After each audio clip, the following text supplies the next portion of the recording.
오늘 이 아침에 우리에게 주시는 하나님의 말씀입니다. 구약성경 창세기 17장 9절부터 11절까지 말씀입니다. 하나님이 또 아브라함에게 이르시되 그런즉 너는 내 언약을 지키고 내 후손도 대대로 지키라. 너희 중 남자는 다 할례를 받으라. 이것이 나와 너희와 너희 후손 사이에 지킬 내 언약이니라. 너희는 포피를 베어라. 이것이 나와 너희 사이의 언약의 표징이니라. 아멘. 우리 옆에 분들한테 이렇게 인사하시겠습니다. 전능하신 하나님의 약속을 믿읍시다. 인사합니다. 전능하신 하나님의 약속을 믿읍시다. 창세기 17장에 보면 하나님은 아브라함에게 찾아오셔서 전능하신 하나님으로 자신을 나타내 주십니다. 불가능을 가능케 하시는 하나님이라고 하는 거죠. 왜 하나님께서 아브라함과 사라에게 자기를 전능하신 하나님, 엘샤다이의 하나님으로 보여주셨냐 하면 이미 아브라함과 사라가 모든 희망을 잃어버렸기 때문에 그래요. 아이를 낳을 수 없는 절망적인 상황이 되어서 그들이 꿈을 포기했어요.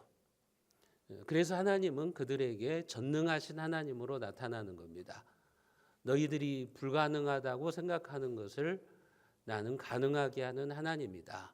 전능한 하나님이다. 그렇게 하나님이 자기를 보여주시는 거죠. 그리고 나서 우리가 앞에서 살펴봤던 것처럼 그들의 이름을 바꿔주시죠.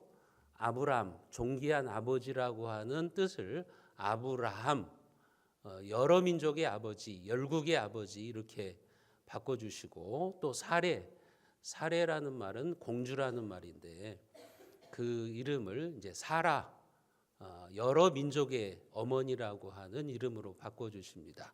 터무니없는 이름이죠. 왜냐하면 아브라함과 사라에게는 지금 자식 한 명이 없다고요.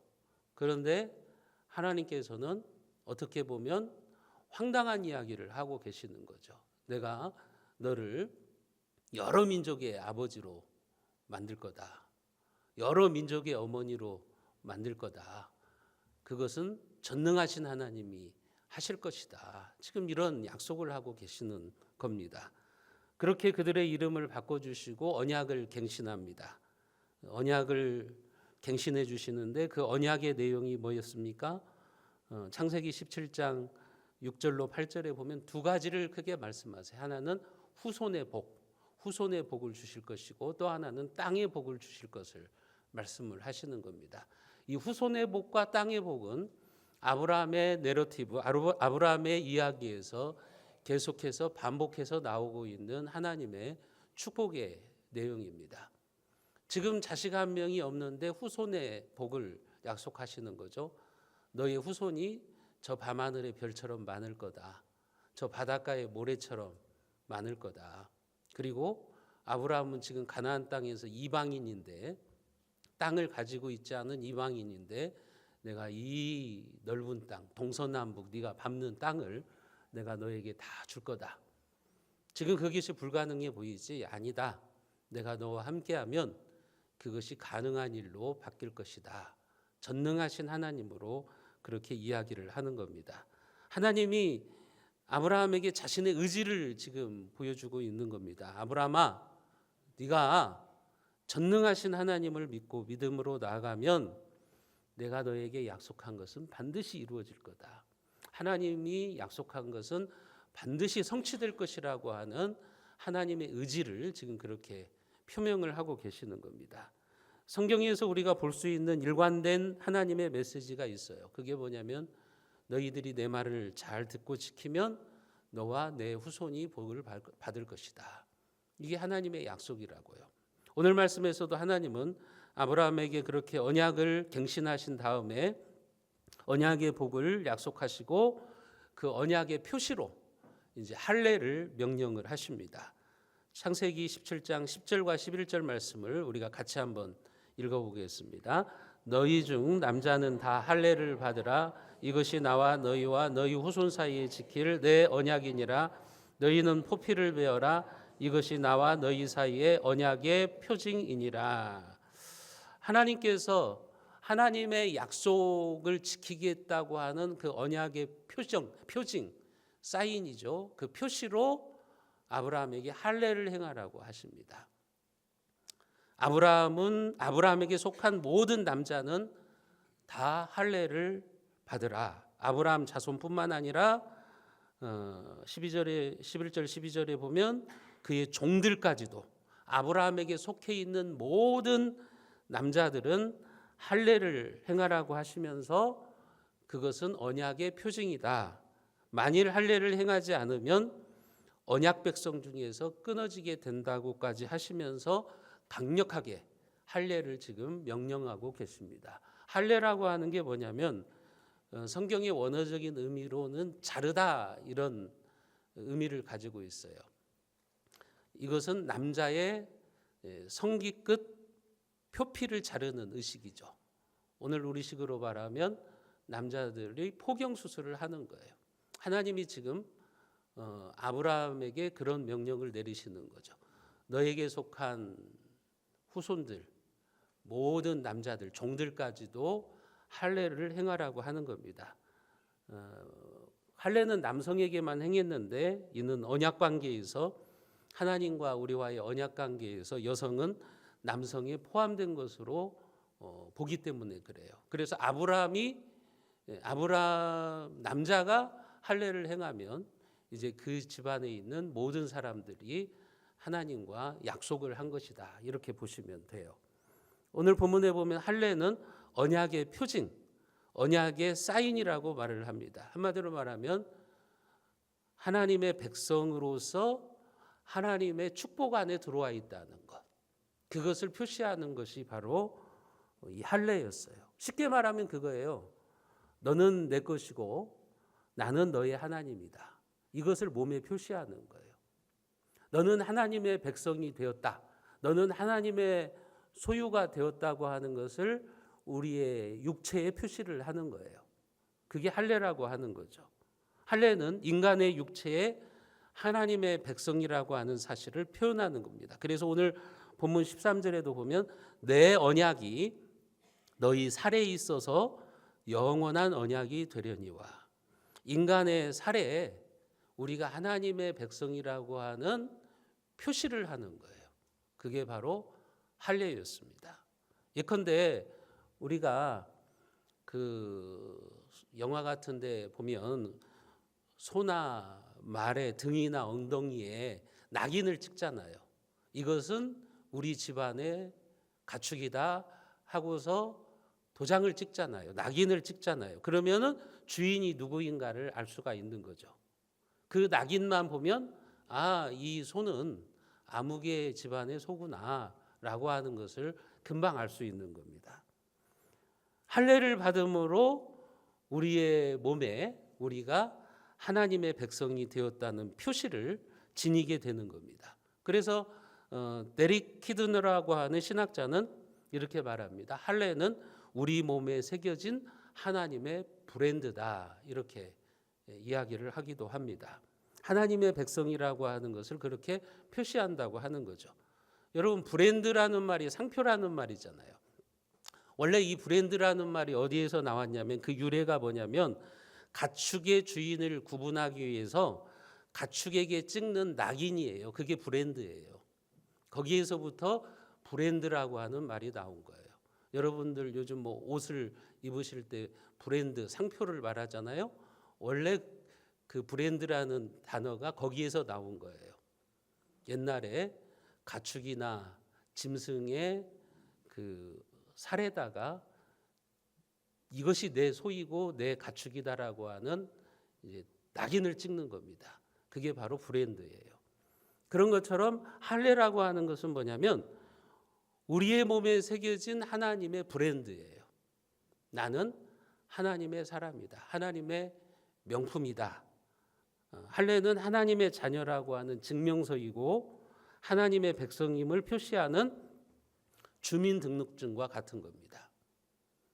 그래서 여러분들은 나는 하나님의 명품이라고 하는 그런 의식을 가지고 살아가셔야 돼요. 옆에 분들한테 그렇게 한번 인사해 보세요. 당신은 천국의 명품입니다. 할례가 그런 거라는 거죠. 구약 시대에 하나님의 백성들의 몸에 너는 내 것이야 하면서 하나님이 찍은 도장과 같은 겁니다. 재밌는 것은 이스라엘 남자들은 날마다 할례를 받은 생식기를 볼 때마다 뭘 생각해야 되는 거죠? 아, 나는 하나님의 백성이구나. 하나님이 참 재미있지 않아요, 여러분? 하나님이 참 유머스러운 분 아니에요? 남자들이 보세요. 하루에 몇 번씩 소변을 볼 거 아닙니까? 소변을 보면서 할례 받은 자기의 성기를 보면서 뭘 생각하는 거예요? 나는 선택받은 하나님의 백성이야. 재밌잖아요. 안 웃깁니까, 여러분?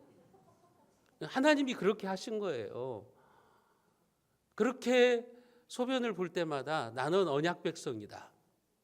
나는 하나님의 언약 백성으로서 구별된 삶을 살아야지. 하나님의 백성답게 나에게 주어진 인생을 살아가야지. 그렇게 우리가 다짐을 하는 거죠. 예, 오늘부터 남자분들은 소변을 볼 때마다 꼭 그것을 생각하시기를 바랍니다. 여러분, 이게 얼마나 훌륭한 시청각 교육이에요. 그잖아요. 날마다 하나님께서 그렇게 눈에 보이는 시청각 교육을 시키는 거죠. 매일매일 하나님의 약속을 잊지 않고 기억하도록 하기 위해서 그런 거예요. 언제까지? 죽을 때까지. 죽을 때까지 하나님은 약속에 신실하신 하나님이다. 전능하신 하나님은 우리에게 약속한 것을 반드시 이루시는 하나님이시다. 그 사실을 기억하는 거예요. 그게 바로 할례입니다. 오늘 우리는 더는 몸의 할례를 행함으로 하나님의 백성임을 표시하지는 않아요. 그러니까 예를 들면 뭐 포경수술 안 했으면 너는 하나님의 백성이 아니야 이렇게 말할 수는 없어요.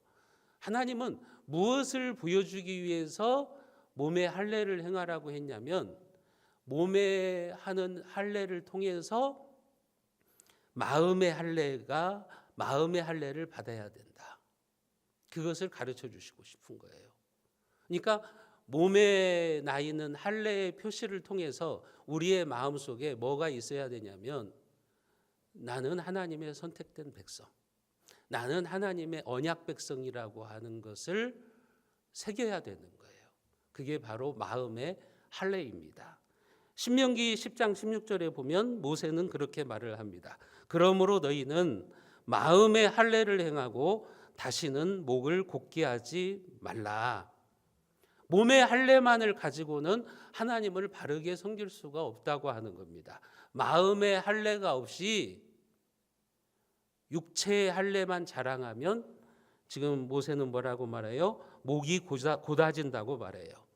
너희는 마음의 할례를 행하고 다시는 목을 곧게 하지 말아라. 목이 곧아진다는 말이 무슨 말입니까? 교만해진다는 말이죠. 자기가 하나님 앞에서 자기의 인생을 자기의 힘으로 살아가는 것처럼 교만해지는 거예요. 하나님 없는 인생을 살아가는 거예요. 여러분, 마음의 할례가 없이 몸의 할례만 자랑하면 목이 곧아집니다. 교만해집니다. 그래서 오늘날 이스라엘이 유대인들이 잘못된 선민의식에 빠져 있는 거예요. 자기들만 하나님께 선택된 백성이라고 말을 하죠. 다른 민족은 그들이 무시를 해버리잖아요. 그게 뭐냐면 마음의 할례를 받지 않았기 때문에 그래요. 육체의 할례는 마음의 할례로 연결이 돼야 되는 거예요. 아무리 육체의 몸의 할례를 행했어도 그 마음의 영적인 할례를 받지 않았으면 그 할례는 쓸데없는 것이 되어버리고 마는 거죠. 여러분, 우리가 마음의 할례를 행했다는 증거가 뭐예요? 내가 마음의 할례를 행했다.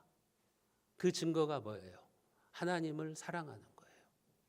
하나님을 신실하게 믿는 겁니다. 신명기 30장 6절에서 모세가 우리에게 그 부분을 분명히 말씀합니다. 우리가 같이 한번 읽어보겠습니다. 내 하나님 여호와께서 내 마음과 내 자손의 마음에 할례를 베푸사 너로 마음을 다하며 뜻을 다하여 내 하나님 여호와를 사랑하게 하사 너로 생명을 얻게 하실 것이며, 여기에 보면 마음의 할례를 받은 사람들은 어떤 삶을 살아간다고요? 마음을 다하고 뜻을 다하여 내 하나님 여호와를 사랑한다는 말이에요. 이것 때문에 하나님이 육체의 할례를 주시는 거예요. 그러니까 이스라엘 남자들은 하루에도 몇 번씩 소변을 보면서 자기 육체의 할례의 표시를 보면서 뭘 생각해야 되는 거예요? 나는 힘을 다하고 뜻을 다해서 하나님을 사랑해야 되는 존재다. 하나님의 신실한 약속을 믿으면서 살아가야 되는 하나님의 백성이다. 그것을 알아야 되는 거예요. 그게 마음의 할례인 겁니다. 여러분, 결국 할례는 크게 보면 두 가지 의미가 있어요. 하나는 성별의 의미예요. 나는 하나님의 백성으로 구별되었다. 그것을 말하는 것이고, 또 한 가지는 내가 하나님의 백성이 되었다면 이제는 세상 사람들과는 다른 삶을 살아야지. 제사장 나라로 살아가야지. 거룩한 하나님의 백성의 삶을 살아가야지. 그것을 드러내는 거예요. 그 거룩한 삶을 이제 레위기에서는 아주 구체적으로 우리들에게 보여주는 겁니다. 할례는 이런 두 가지 측면이 있어요. 거룩한 백성으로서 내가 구별되었다는 것을 우리가 확인하는 것이고, 또 한 가지는 구별된 하나님의 백성으로서 내가 이방인들과는 다른 삶을 살아가야 된다는 그런 성화의 개념이 있는 겁니다. 할례에는 이렇게 성별 그리고 성화 두 가지 의미가 다 들어있는 거예요. 여러분, 구약에서는 내가 하나님의 언약 백성이 되었다는 증표가 할례였어요. 그런데 신약 시대에는 그 구약의 할례가 예수 그리스도를 통해서 세례로 대체가 되는 거예요. 구약 시대에는 할례가 우리가 하나님의 백성이 되었다고 하는 표시, 사인이라고 한다면, 신약 시대에는 세례가 내가 하나님의 백성이 되었다고 하는 외적인 표시를 행하는 겁니다. 그래서 세례를 가리켜서 뭐라고 말하냐면, 성경에서는, 신약 성경에서는 그리스도의 할례라고 표현을 해요. 세례를 할례, 그리스도를 통해서 우리가 받은 할례다, 그렇게 이야기를 합니다. 그 부분이 골로새서 2장 11절과 12절에 보면 나와 있어요. 제가 읽어드릴게요. 또 그 안에서 너희가 손으로 하지 아니한 할례를 받았으니, 구약에는 손으로 할례를 행했잖아요. 그런데 오늘 우리는 손으로 하지 아니한 할례를 받았으니 곧 육의 몸을 벗는 것이요 그리스도의 할례니라. 그러면서 12절에 보면 너희가 세례로 그리스도와 함께 장사되고 죽은 자들 가운데서 그를 일으키신 하나님의 역사를 믿음으로 말미암아서 그 안에서 함께 일으키심을 받았느니라. 여러분, 구약의 할례는 뭐예요? 남성의 표피를 잘라내요. 성기의 표피를 잘라내요. 그것을 통해서 나는 이제 과거의 내 인생은 이제 다 잘라졌다. 이제 내가 새로운 하나님의 백성이라고 하는 것을 표시한다면, 신약 시대의 세례는 뭐냐면 예수 그리스도가 십자가에서 죽을 때 나도 죽은 거예요. 내가 죽고 부활로 다시 살아난 거예요. 그래서 이제 우리는 하나님의 백성, 언약 백성이 되었다는 것을 표시하는 것이 바로 세례예요. 여러분들이 세례를 받을 때 그런 의미를 가지고 있는 겁니다. 구약 시대에는 손으로 하는 할례, 몸의 육적인 할례를 행했지만, 신약 시대에는 영적인 할례, 세례를 받음으로써 우리가 하나님의 백성이 되었음을 표시를 하는 겁니다. 그러니까 유대인들은 지금 잘못된 생각을 하고 있는 거예요. 지금도 유대인들은 육체의 할례를 받아야만 하나님의 백성이 된다고 생각해요. 그들은 잘못된 선민주의예요. 이미 신약에 와가지고 그 구약의 할례가 예수 그리스도를 통해서 완성됐어요. 그리고 세례로 대치되었어요. 그렇기 때문에 오늘날 신약 시대에는 구약처럼 이게 몸에 할례를 행함으로 내가 하나님의 백성임을 드러내는 게 아니라 남자이든 여자이든 모든 사람들이 세례를 통해서 내가 하나님의 백성이 되었다. 내가 하나님의 언약의 축복 안에 들어와 있다고 하는 것을 표시하는 겁니다. 여러분들이 예수님을 믿고 구원을 받았을 때 하나님께서 여러분들에게 성령의 인치심으로 영적 할례를 주시는 거예요. 그래서 에베소서 1장 13절에 보면 약속의 성령으로 인치심을 우리에게 주셨다고 말해요. 인치심을 주었다는 게 뭐냐면 도장을 찍었다는 말이거든요. 성령께서 우리에게 낙인을 딱 찍으셨어요. 도장을 찍으셨어요. 너는 이제 하나님의 백성. 너는 이제 구별된 하나님의 자녀. 이렇게 도장을 찍어주신 거죠. 그게 신약 시대의 할례라고 이야기를 하는 겁니다. 그리스도의 할례라고 이야기를 하고 있는 겁니다. 교회는 그처럼 영적인 할례를 받은 사람들이 모여서 하나님께 예배를 드리며 하나님의 백성임을 드러내는 거예요. 주일날 지금 불신자들, 하나님의 약속을 믿지 않는 자들은 오늘 또 놀러 가고 자기 일하고 세상에 육신을 쫓아서 살아가잖아요. 그런데 우리는 함께 모여서 예배를 드리잖아요. 이게 구별이잖아요. 세상에서 우리가 구별된 거잖아요. 우리는 구별된 하나님의 백성이다. 그것을 드러내는 거잖아요. 세례받은 하나님의 백성들이 한자리에 모여가지고 우리는 언약 백성이야. 하나님이 선택한 백성이야. 그것을 드러내는 거죠. 성별의 의미를 가지고 있는 거예요. 그러니까 구약의 할례나 신약의 세례나 똑같아요. 먼저는 성별. 우리는 하나님의 거룩한 백성이 되었다는 성별이고 또 한 가지 우리는 세례를 받은 다음에 어떻게 살아가야 돼요? 나는 이제 하나님의 백성이 되었으니 예수님이 나를 위해서 십자가에서 죽으시고 나를 구원해 주셨으니 이제는 내가 하나님의 백성답게 거룩한 삶을 살아가야지. 성화의 삶을 살아가야지. 우리가 그것을 보여줘야 되는 거예요. 세례를 받았다면 여러분들이 영적인 할례인 세례를 받았다면 이제는 그런 삶을 살아가야 된다고 하는 겁니다. 이제 십자가에서 나는 죽었고 이제 하나님의 백성으로 내가 구별되었으니 예수님을 닮아가는 성화의 삶을 살아가야겠구나. 그것이 바로 손으로 하지 아니한 할례. 여러분 신약 시대의 그리스도의 할례라고 하는 의미를 가지고 있는 겁니다. 여러분 할례라는 말은 잘라낸다는 뜻이 있다고 그랬잖아요. 이제 여러분들이 구별된 하나님의 백성으로서의 삶을 살아가시려면 잘라내실 것들이 있어요. 나의 생각과 고집을 잘라버리시고 하나님의 뜻대로 살겠다고 하는 결단이 있으셔야 되는 거예요. 여러분들이 세례를 받으셨다면 그런 결단의 신앙생활을 하셔야 되는 겁니다. 여러분 오늘 우리가 하나님의 말씀대로 순종하면서 살기 위해서는 잘라내야 할 것들이 너무나도 많이 있어요. 저와 여러분들 안에 남아있는 옛사람의 모습을 사정없이 잘라버려야 돼요. 그게 할례예요. 그게 영적인 할례라고요. 물론 그럴 때는 아픔이 따라요. 잘라내는 데에는 아픔이 따라요. 그러나 그래야만 우리가 진정 하나님의 백성이 되는 겁니다. 여러분들이 믿음의 삶을 살려면요. 할례를 받아야 할 게 많아요. 잘라내야 될 게 많아요. 여러분 한번 생각해 보세요. 여러분들이 이 아침에 하나님께 예배드리러 오려면 늦잠 자는 것을 잘라버려야 되잖아요.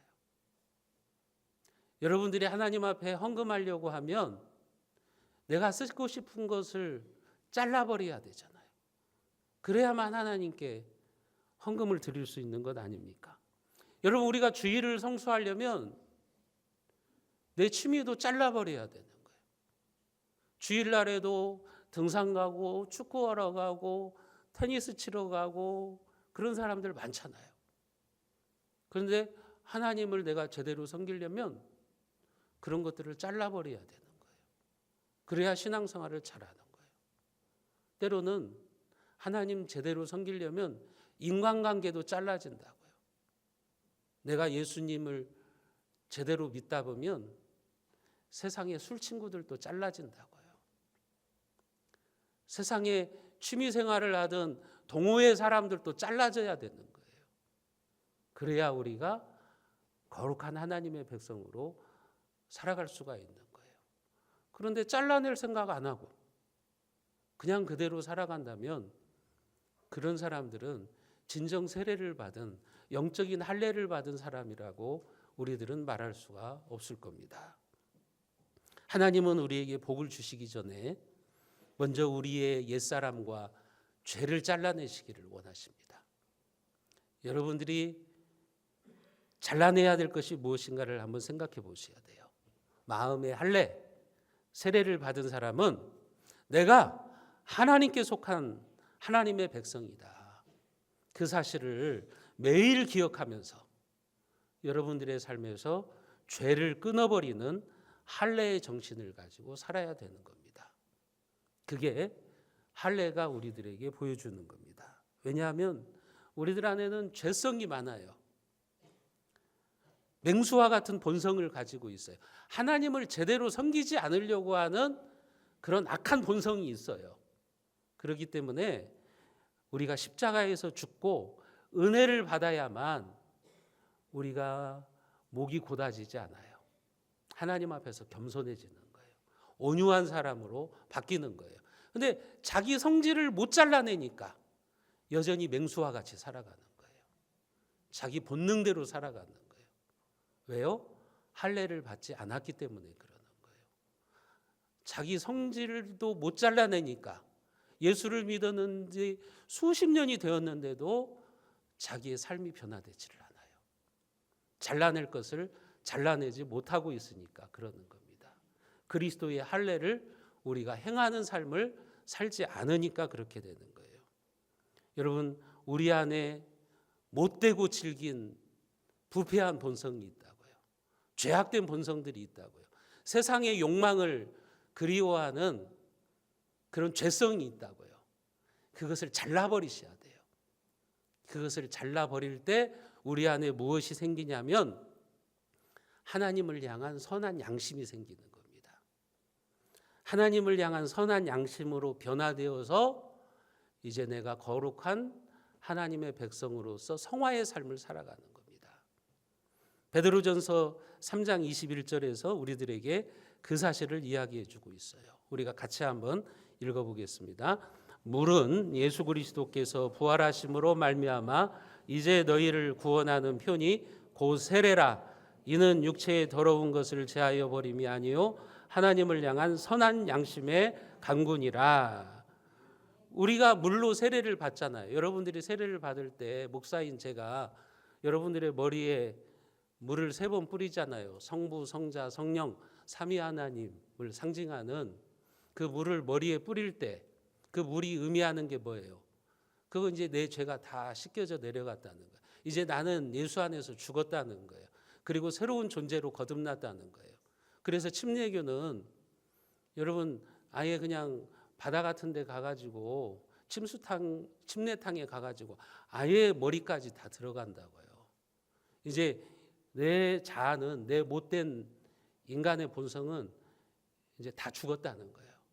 그리고 올라오는 거죠. 물 위에서 올라옴으로 이제 내가 새 사람이 되었다는 거죠. 지금 베드로 사도는 그걸 말해요. 우리 그 물은, 세례의 물은 이제 너희를 구원하는 표시라고 하는 거죠. 여러분 세례를 받았다고 다 저절로 하나님의 백성이 되는 게 아니라는 거예요. 그건 사인일 뿐이에요. 하나의 표시일 뿐이에요. 중요한 것은 뭐라는 거예요? 이제 우리 안에 더러운 것들을 제해버리고 하나님을 향한 선한 양심을 가지고 살아가야 된다는 거예요. 그렇기 때문에 진짜 할례를 받은 사람은, 진짜 세례를 받은 사람은 그 마음속에 하나님을 향한 선한 양심이 일어나게 돼 있어요. 세례를 줄 때 목사가 여러분들의 머리에 물을 뿌려주는 것은 여러분들의 머리가 더럽기 때문에 그런 게 아니에요. 여러분들이 머리를 안 감고 와서 제가 감겨드리는 게 아니라고요. 그 물이 의미하는 게 뭐냐? 그건 외적인 표시예요. 그 세례의 진정한 의미는 뭐냐? 세례받은 사람의 마음에서 더러운 죄를 제거하는 거예요. 이제 깨끗하게 됐다는 거예요, 내가. 그렇다면 이제 악했던 양심이 씻겨지고 하나님을 향한 선한 양심이 내 안에서 생겨서 그 선한 양심으로 이제 하나님의 말씀에 순종하는 삶을 살아가는 삶. 그것이 바로 할례의 정신입니다. 그렇게 할례를 받은 사람은 이제 선한 양심을 가지고 내가 어떻게 하면 거룩한 하나님의 백성으로 살아갈까? 그리고 그런 삶을 살아가기에 걸림돌이 되는 것, 죄악된 것들은 다 잘라내는 거예요. 그게 믿음의 삶이라고 하는 겁니다.